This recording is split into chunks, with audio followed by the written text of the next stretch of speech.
And since you're all here and engaged in this sort of inquiry and listening to this sort of lecture, I assume that you're all on the process of waking up. Or else you're teasing yourselves with some kind of flirtation with waking up. I am your father.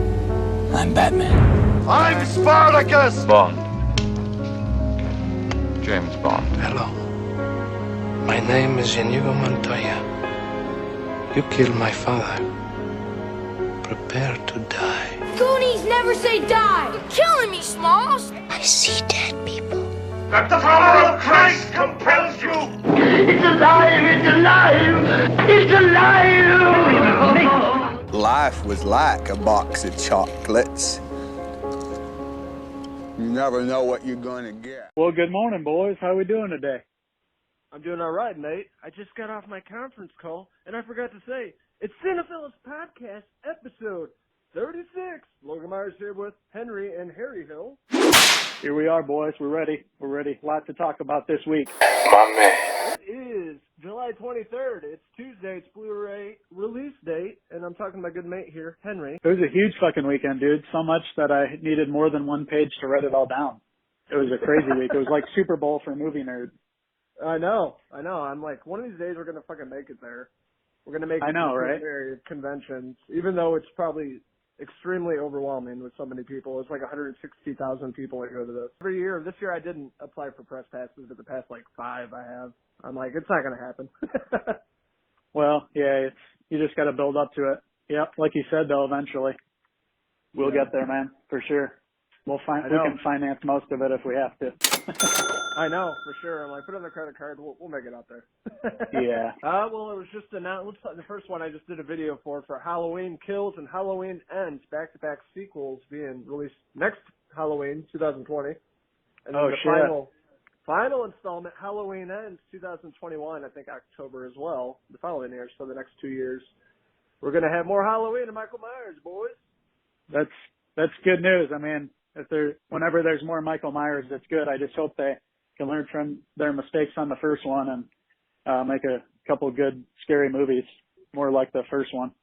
Let Michael do some more killing. I'm down for it. And hopefully these movies actually feel like they're on Halloween and not just like the first movie didn't feel like it was the holiday at all. Like it's just a neighborhood, basically, people with costumes on. Yeah, they need to take their time on like the pacing and they gotta. Yeah, exactly. You want to set the tone for Halloween night. You want it to actually look like it on screen. You don't just want to throw up some stuff on the screen and, it doesn't give the viewer any emotions about it. So, yeah, they've got to get the tone right. Right, and they didn't have the tone at all. With Halloween and horror movies, if you don't have the tone, it's not believable. It's not scary, and they really just didn't have that in that movie, the first movie, So hopefully they'll fix that in the second and third film and actually feel more like the holiday and more terrifying. Sure, it should be interesting to see how they explain Michael getting out of the burning building in the basement there. Yeah. How did he survive that, of course, is a big question. They'll have to address. And what's the story going to be like? How is this going to go? How do we have, technically 3, maybe 4 hours more content for this story here when Michael is just almost burnt to death? And then you got Jamie Lee Curtis back, is it just going to be like carry over through all the next 2 films, or I don't know how they're going to, break these two apart. Yeah. It's got to be somewhat interesting because otherwise people are going to be like, this is stupid. Yeah. Let's hope so, man. Like I said, more Michael Myers around Halloween. That sounds great to me.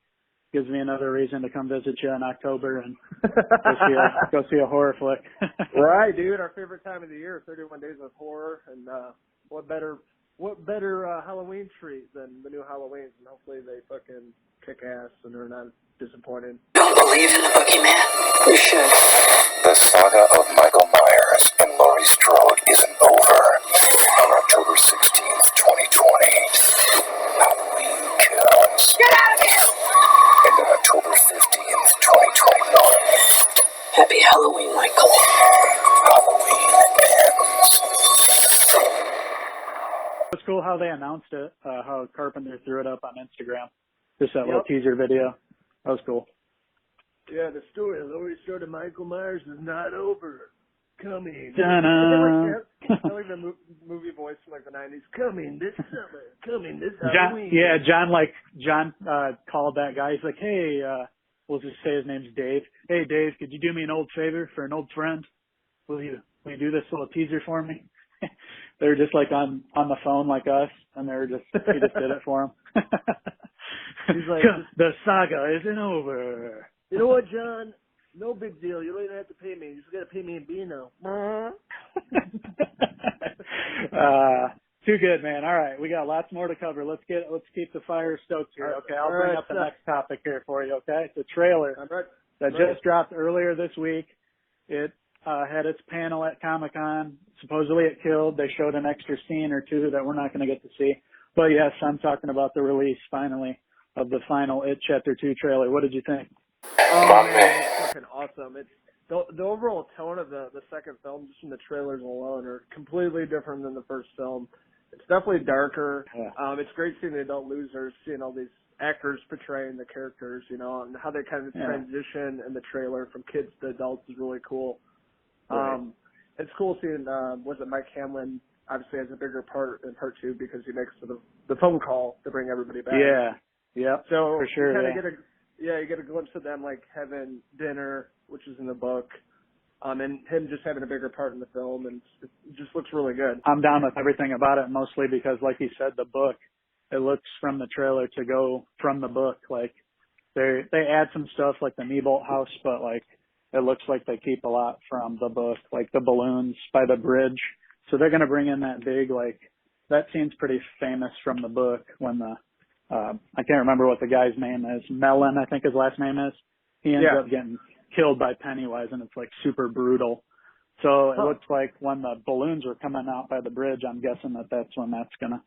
So I'm pretty sure it's gonna be pretty faithful to the book, is what I'm trying to say, and that's good news because the book had some terrifying shit in it that miniseries didn't get at. So I'm definitely looking forward to it. They got some good talent. A lot of the older people look like they're younger characters, which is cool. And it gives a couple of those actors like a shot at, you know, a pretty leading role when they haven't been in a lot as of yet, or at least not a lot of notable stuff. Yeah. So yeah, open up their careers more, you know, the bigger projects, I'm sure. That's right. Yep. So that's opening up on September 6th, my wife's birthday. So I'm at the tell. Sweetie, we're going to the movie. Yeah. Come on, you're going. Terrifies her. She never sleeps again. Divorces you? She divorces me. We get married every week. Married and divorced. We get married and instantly divorced, and you're in that silly scenario. That transitions into something I want to talk about. Conan O'Brien doing the live from San Diego Comic-Con, bringing all the cast out for, you know, It Chapter 2. He brought out Tom Cruise from Top Gun. He did a bunch of awesome interviews, from San Diego. So I thought that was really cool. My favorite interview he did was the Tom Cruise one about the new Top Gun Maverick when they dropped the new trailer. Talking to Tom Cruise, he seems really down to earth and laid back, but even though he's a weirdo Scientologist, he's pretty cool on camera at least. Right. He seems like a friendly guy from what everybody says. He's a nice guy, so. Yeah. He was talking about all the aerial shots they did, the 6K, the new technology. They had engineers figuring out and making the actual actors fly planes to make it so realistic and believable. It's not just like a green screen. It's them fucking flying planes. It's crazy. Dude, that's what it needs too, because I think that was a big thing. Are they just going to CGI everything? They need the realistic look, like the first one, if they really want to get people to like it. You know, it's got to be a good sequel. It's got to feel like the first one. That's what people want to see, but they want to see these new jets in the sky. So yeah, like you say, they need the realism. They went through all that training and stuff. That's really cool.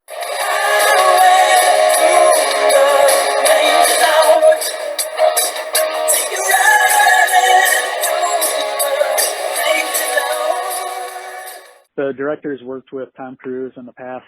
The main one I can think of, it might be the only movie they've done, but was Oblivion, which was a science fiction movie from about I don't know how many years ago, 5 or so years ago, I'd say. 5-10 years ago, yeah. Yep. Yeah, 5-10 years ago even maybe. I remember seeing it in Chicago when I lived there, so yeah, I'm guessing more like 5. But yeah, really solid. So they've already worked together, and it looks like they, from the trailer, which was awesome, like you said, it looks like it's very realistic. It's got callbacks from the original, of course. He has his like aviator glasses, his leather jacket, the motorcycle. Yeah, yep. He's got the crotch rocket. Yeah, he's got the crotch rocket. Yeah. The only thing that's missing is Kelly McGillis, and I guess she just didn't age well, so they went with they're going to go with a new interest for old Maverick since he looks like he's 40 at best. Yeah, dude, that's great. I wish I looked that great. Yeah. I know. Yeah, they have Jennifer Connelly, and she looks good. She never ages. She's going to be the new love interest, I guess. I guess so, yeah. So that'll be interesting to see like what her story is and how she comes into the mix. Maybe she was like ex-wife to somebody that died, or a widow, or who knows how they're going to do that. But yeah, that looks good. We saw, even from the trailer, we even saw a little callback to Goose playing the piano with his son, Miles Teller, clearly sporting the mustache. It was pretty clear in the trailer. It looked like that scene from the first movie, like pretty much, pretty closely. Everybody like partying and stuff. The guy's got a cigar coming out of his mouth. They're drinking, having fun. Yeah, Hawaiian shirts on. They're all singing, and he actually looks a lot like Anthony Edwards just from that shot. I think they did pretty good. Yeah, it looked like from the trailer there was like a funeral scene. So who knows who that's going to be? Probably going to be a young pilot. Hopefully not Goose's son, though. That'd be shitty. Hopefully he gets, he survives and doesn't get, released from the jet and hits the glass like Goose did. Yeah. So the trailer also had that from the score of the movie, like that, like ominous music. They didn't do the Kenny Loggins. They're going to wait for that. They don't want to. I know it's going to be in there. Song's going to be in it for sure. Yeah, they just don't want to throw it in the trailer. They wanted to probably save it for the beginning of the movie. How can you not use that intro? I'll tell you what, I've listened to that song like 20 times since that trailer was released. Just getting pumped, yeah. Well, the movie meant a lot to you, man, so it makes sense. Yeah, for sure. Big part of my life. Great flick, man. I'm gonna have to pick up the first one on 4K whenever they release it. Oh yeah, you definitely are gonna have to pick that one up to add to the collection. My man. Thing on my list is the Jay and Silent Bob reboot. We finally got to see some of that, and it looks really great. It looks like they got most of. Looks like Kevin Smith assembled his crew of USQ misfits and all threw them in the movie again. And it looks like Ben Affleck's in it, so that's cool. Because supposedly they had like a falling out. Well, they hadn't seen each other in about 5 years, from what I read. So I know that too. Yeah, so that's good.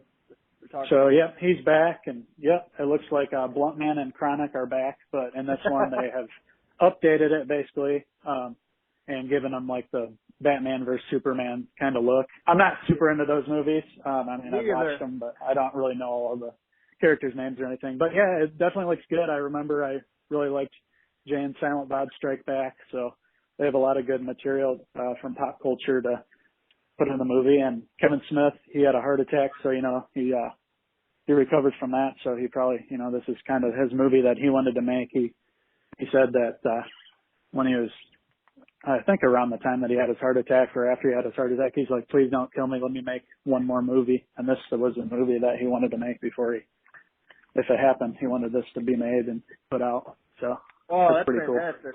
Cool. Yeah. So he put his love into the movie. Yeah. That's cool, man. He's an old school filmmaker. Independent. He makes whatever he wants, and that's why it's really great about it. Yeah, dude. He'll give it shit. You gotta like him, man. He's been in fucking everything lately. I mean, it's easy to be like, hey, there's Jay, there's Kevin Smith and everything, but the guy's just cool. He's obviously made a lot of friendships. He's got a lot of good shows. His podcast I listen to. It's very, very good. It's kind of like this, man. They just talk about movies coming out. Projects they're involved in. So that's cool. That was a good one. Yeah, I like the trailer. It looks good. Like you were saying, I'm not a huge fan of all those. I like Kevin Smith a lot. And, I'll definitely go see it. It looks funny as hell, and a lot of great characters to bring them back for it. What would you like to bring up next, my friend? The next is the best part of Comic-Con, Hall H for the Marvel Studios panels announcing all the movies in Phase 4.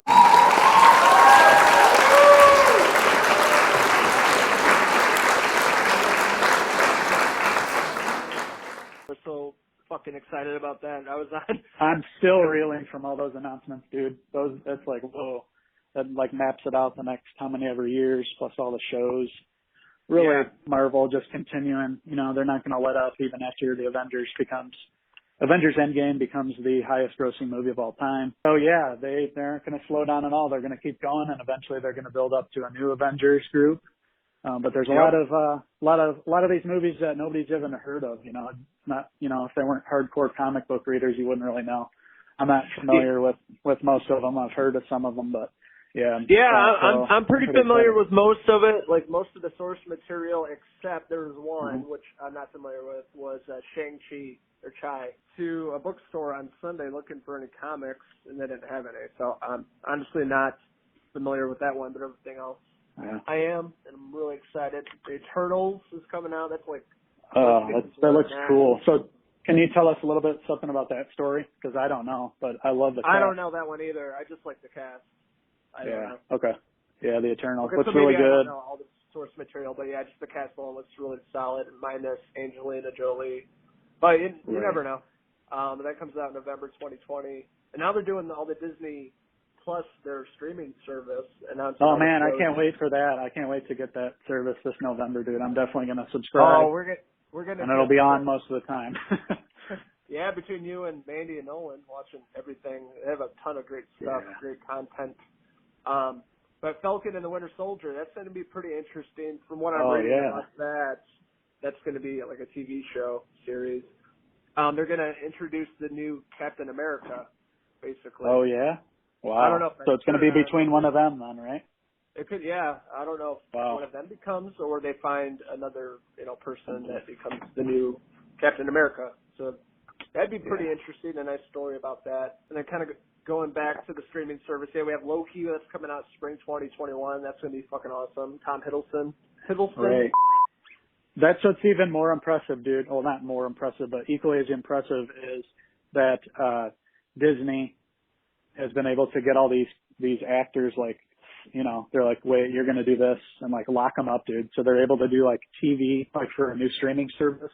That's pretty awesome because they could just as easily said, okay, those phases are over now. Let's just wipe the slate and start over. But no, they brought over Hawkeye to like, propel the story forward because he's going to train the next Hawkeye basically.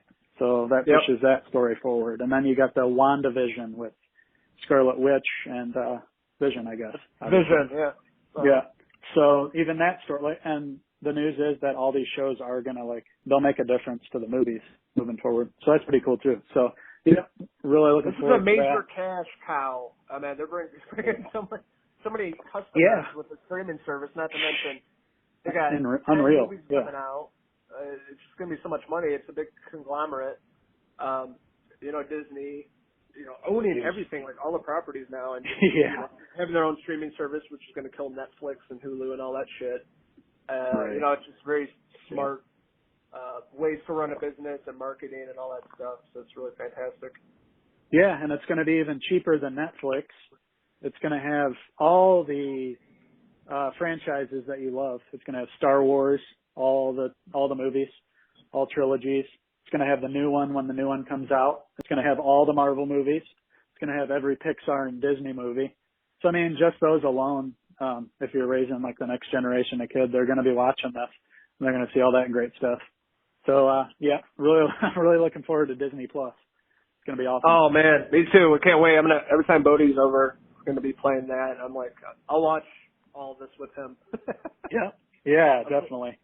Especially that animated, What If? The first animated series in MCU they're bringing. Yeah, that sounds really cool. Jeffrey Wright from Westworld is voicing the character as the Watcher. I'm trying to think what else that guy was in, but yeah, definitely Westworld. He plays Felix in the 007 movies, the ones with Daniel Craig. He was also in Boardwalk Empire too. It was great. Yep, he's been in a lot of stuff. Yep, he's a good actor. Yeah. So what's the story on What If? From what I read, I had to look into it because I hadn't really heard of it before, besides when they announced it. But is it, so it's basically like they take kind of like Into the Spider-Verse, they kind of change the timeline and say, what if, like Incredible Hulk had Bruce Banner's brain and things like that? They like just do like different scenarios with characters?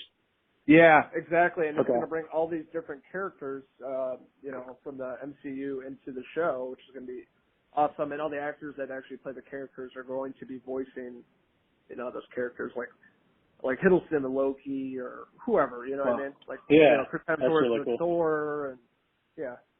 So there's going to be all Awesome. these different characters. I don't know how they're going to do the timelines, kind of jump back and forth or what, but it sounds really interesting. Yeah, it does. I'm just kind of going through all the Marvel stuff that was released. Oh, okay, yeah. Talking about Hawkeye, which is going to be on the streaming service, kind of training the new Hawkeye. Right. And then the really awesome one, Thor, Love and Thunder. Yeah, that's right, Uncle. How do you pronounce Awesome. it? Tiki Waititi?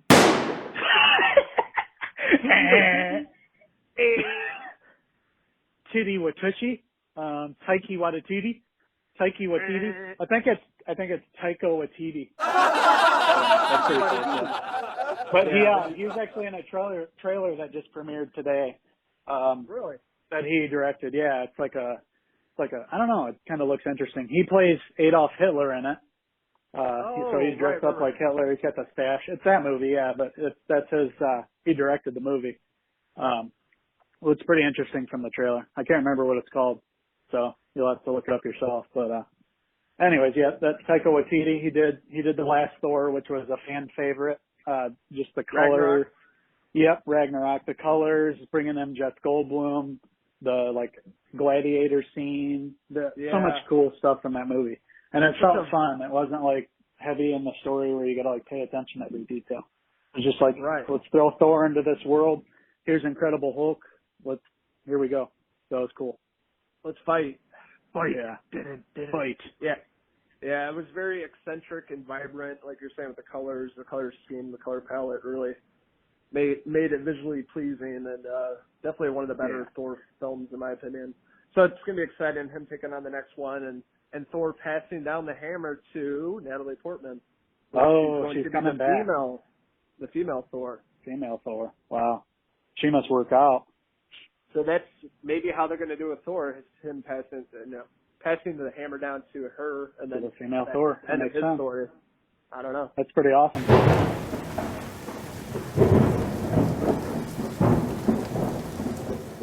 Possible. I see a lot of reoccurring things here of them trying to, transition to the next generation, to the next phase, and then like superheroes passing down the torch, so to speak. Right.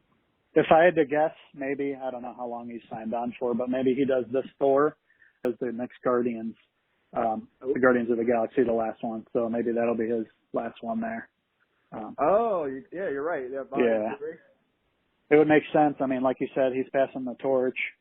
He's also in Avengers Endgame. They had the story where he was on the ship with the Guardians at the end, so he's got to be in the new one. So maybe that'll be his last one. Who knows? James Gunn tweeted out today. He was responding to a fan, I think it was, in a message board, and he stated that Thor 4 takes place before Guardians of the Galaxy 3. So absolutely, yeah. Okay. So that's another thing that makes me think that those two might be Chris Hemsworth's last movie as Thor. That would make sense. We'll see. Him to transition into the Guardians movie, and then he retires, becomes fat, and drinks all the time, or dies.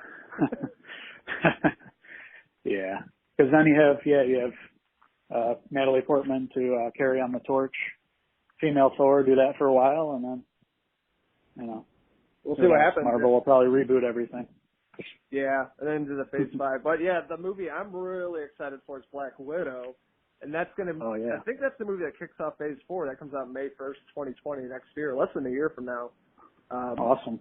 Scarlett Johansson's film, basically, her character Black Widow. We have David Harbour in the film. Harbour. Cool. Hopper P.I. Dun, dun, dun. Him and Tom Selleck. Oh, and yeah. Then we got Florence Pugh for Midsummer and Fighting With My Family. I love her. She's a good actress. She's going to be in that. And Rachel Weisz, Academy Award-winning Rachel Weisz, is going to be in it. So it's a bunch of good actors. They're already filming it right now in Budapest. That's coming out on the Disney streaming service, right? Disney No, Plus? that's a movie, standalone movie.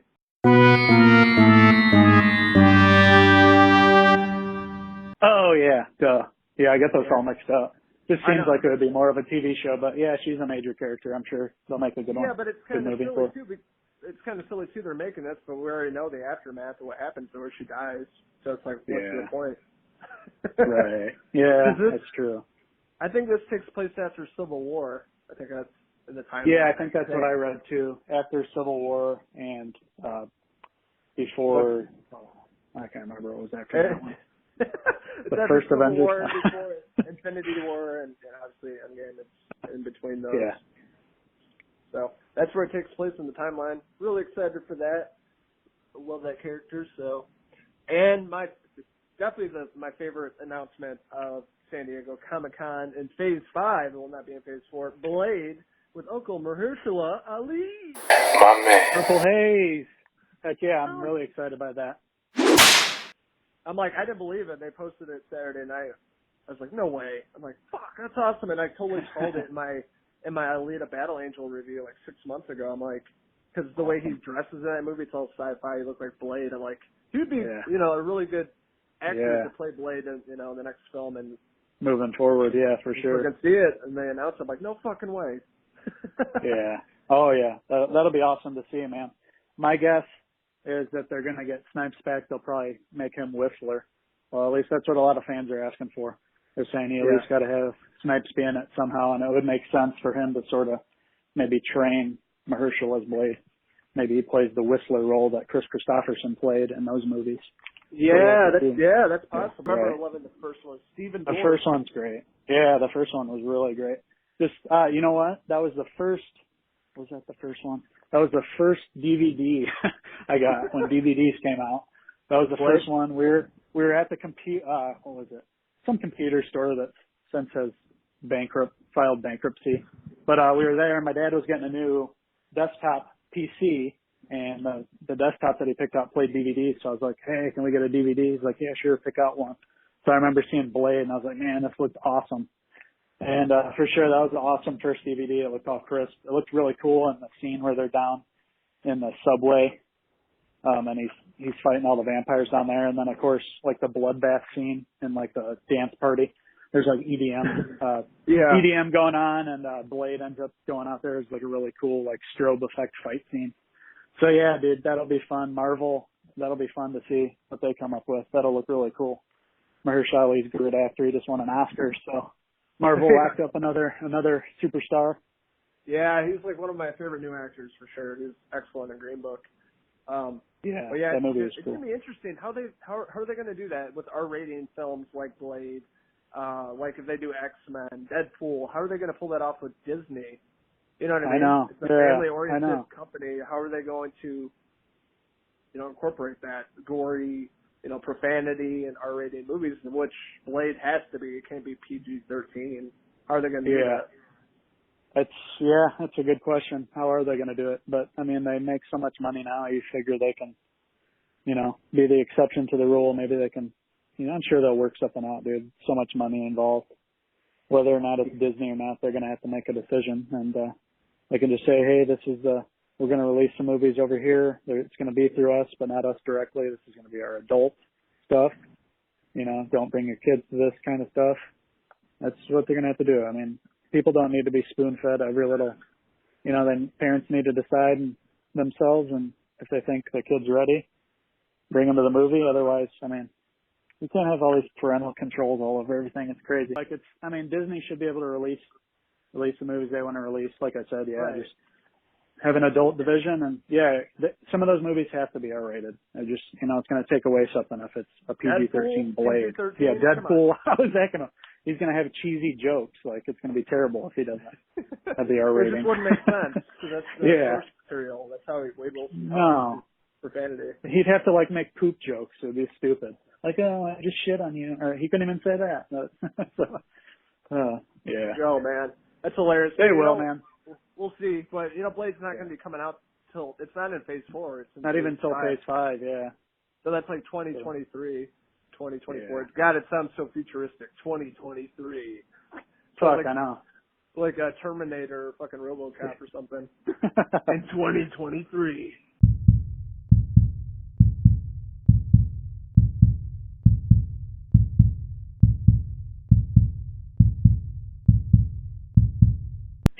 Yeah, it does, dude. Yeah, it does. John Carpenter uses it. He hires his friend again. In 2023. The opening synthesizers in all his movies. Yeah. Wow. Yeah, a whole bunch of weird stuff. All right, well, it leads me to the next one. I got a few more things to talk about here. Today I'm actually posting my comic review of the Twitch series, John Carpenter's Tales of Science Fiction. It's the new series that came out a few months ago.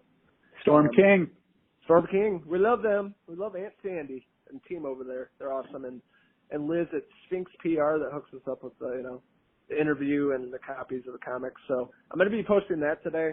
So hopefully you laugh at it. There's some funny parts in it. I'm sure. Twitch series, but yeah, really excited about that. Check it out if you ever get time. It's only $5. Talk about coming out very soon being this weekend. We finally have Quentin Tarantino's ninth film finally coming out with an all-star cast. I mean, just looks awesome from all the trailers. It's got the late 60s doing the Manson murder vibe in it. It's got Leo as an old actor doing, like the old Wild West movies. Looks great. Brad Pitt. All-star cast. It's finally coming out this weekend. Logan, how do you feel about Once Upon a Time in Hollywood? Oh, you forgot Sharon Tate. Margot Robbie is going Margot Robbie, yes. And yes, a bunch of people. Al Pacino and just like a ton of fucking great actors. I'm really excited. Kurt Russell, yep. Kurt Russell's in it, yeah. There's just too many fucking really great actors in it. We're going Thursday night at 7:30. I'm going to come home immediately and shoot my review. I'm really excited for it. When it comes to Tarantino, it's hit or miss for me. I'm not a diehard fan of him. I love a lot of his movies and some I don't. Right. But this one, it just definitely got my interest early on just because of the cast, the time, the story. I'm really excited for it just from the trailers alone and seeing some interviews they've done about the movie. It's like 2.5, almost 3 hours long. So it's going to be a long movie. Got really good reviews in the screeners that they did. So far, the reviews posted are all positive. That's good. Did we get a standing ovation or something? Yes, it did. I think that was at the Cannes Film Festival. Cannes or like South by Southwest, I don't remember. But yeah, one of those.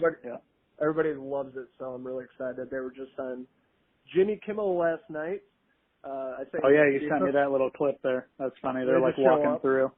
He's like, we wanted your entire audience to come see the new movie. They're like, oh, everybody loses their minds. It was cool. Yeah.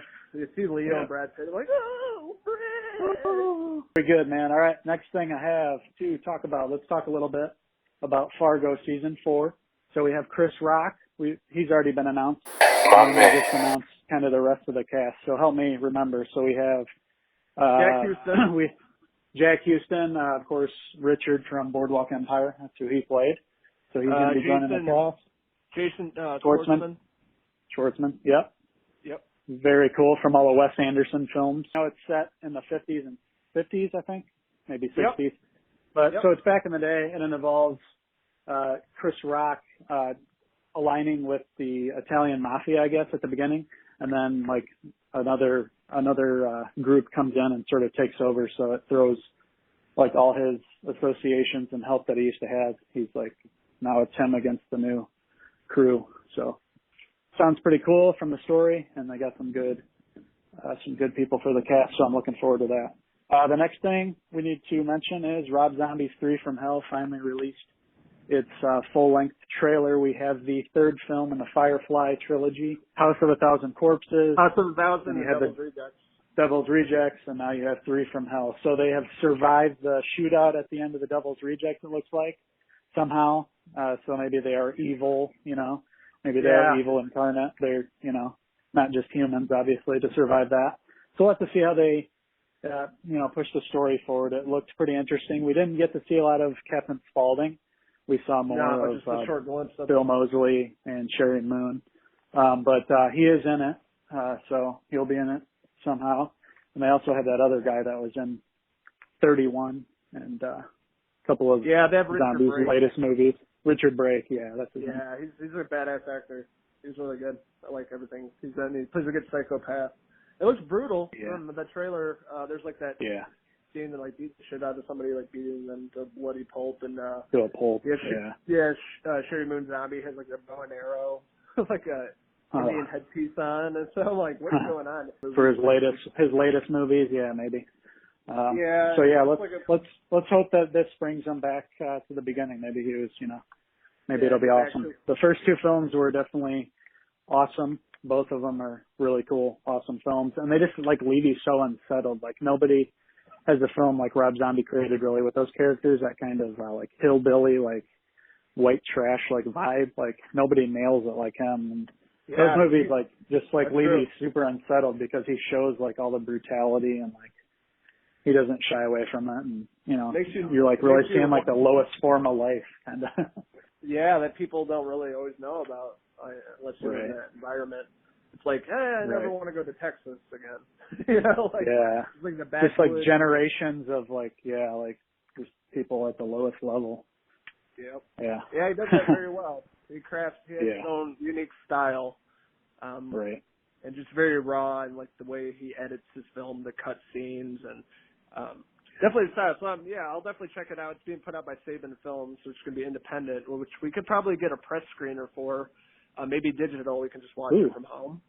But that'd be nice. We're cool with awesome. Saban, so I already reached out to him about that. So we'll see when that comes out. When's the release date for that? I don't remember. I didn't write it down, but I believe it's September. September, yeah. So there's like soon. 3 dates they're playing it in theaters. I don't remember.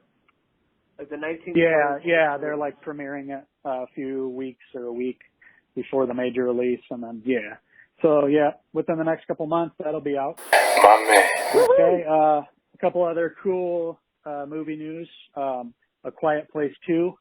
It's officially filming right now. We got John Krasinski back behind the camera, and Emily Blunt's back. We don't know the story, how it's going to move forward. All we know that is it's written and it's filming right now. So that's going to be coming out next year, I believe. So that's pretty cool.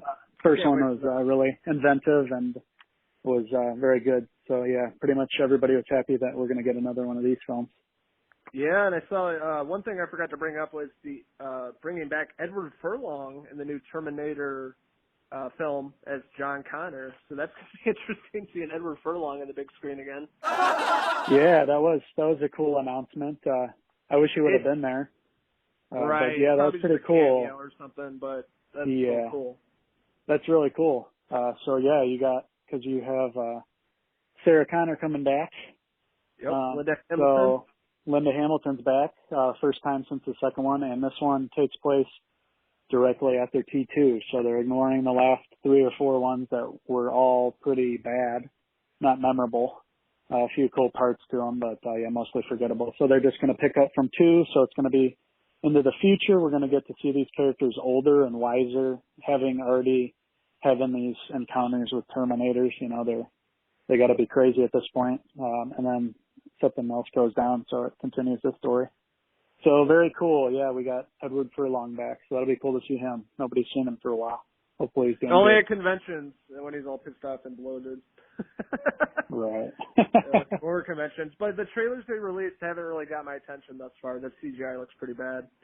And the few trailers, I don't know, it just doesn't, T2, the CGI was like before its time.